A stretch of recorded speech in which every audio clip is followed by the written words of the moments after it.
This is experiment number 7, polygon law of forces. The aim of this experiment is to verify the law of polygon of forces. The apparatus is known as universal force table. The polygon law states that if any number of coplanar concurrent forces can be represented in magnitude and direction by the sides of a polygon taken in order, then their resultant will be represented by the closing side of the polygon taken in opposite order. So in this experiment we will verify the law of polygon of forces. The apparatus used for the experiment is called force table. It consists of circular aluminum plate graduated in degrees around the periphery to determine the directions of forces. There are 5 movable jaws, 1, 2, 3, 4 and 5. We can move these jaws like this at any position. These 5 movable jaws can be fixed at any position on the graduated circular plate, and a knob is fixed at the center of the plate. Now this is knob. A circular ring is kept over the knob. 5 strings pass over the jaws and one end of each string is tied to a weight hanger. This is weight hanger. It is of 50 grams. So there are total 5 weight hangers and 5 strings. When all the 5 forces are in equilibrium, then the knob is in the center of the ring. That is, the ring is equidistant from the knob. So when the forces will be in equilibrium, this knob will be something like this. The knob will be in the center of the ring. So our aim is to determine the resultant of these 5 forces. We will try to bring this ring at the center of the knob. As you can see that the degrees are mentioned over this force table. It is from 0 to 360.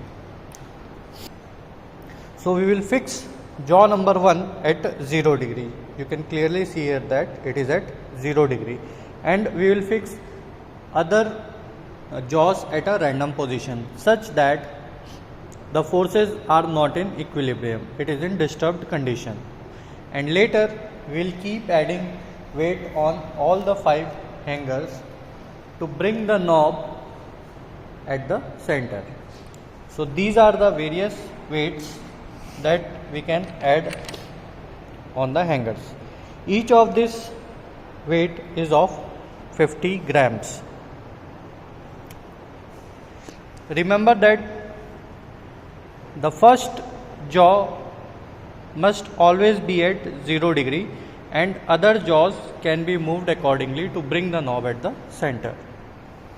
So this is how we can add the weight. We are adding up the weights here.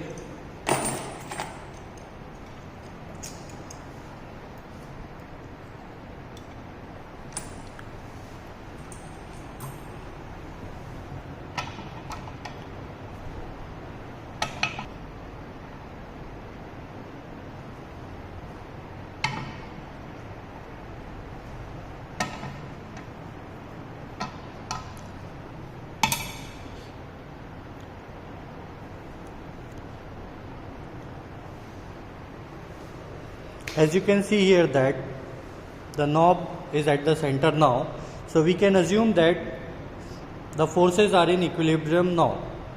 Although it's looking like the forces are in equilibrium as the knob is at center, but there may be some errors as well. Means this is not at the equilibrium perfectly. So there will be some error, or that error can be known as the resultant. Means even though the forces are in equilibrium, but due to error there will be some resultant present, and therefore we draw the force polygons to find out the magnitude of the resultant. As you can see here, this is how you need to draw the force polygons, and this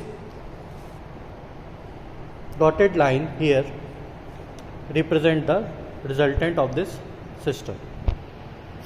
So this is how you need to repeat the experiment for 5 readings. So let us calculate what are the forces. If this 0 degree, if we are considering it as F1, then the total weight here is 100 grams. F2, it is also 100 grams. F3 is also 100 grams. F4 is again 100 grams. And F5 is 50 grams. And what are the angles subtended? Angle between F1 and F2 is 81 degrees. F1 and F3 is 152 degrees. F1 and F4 is 240 degrees, and F1 and F5 is 295 degrees. So repeat the experiments for 5 readings.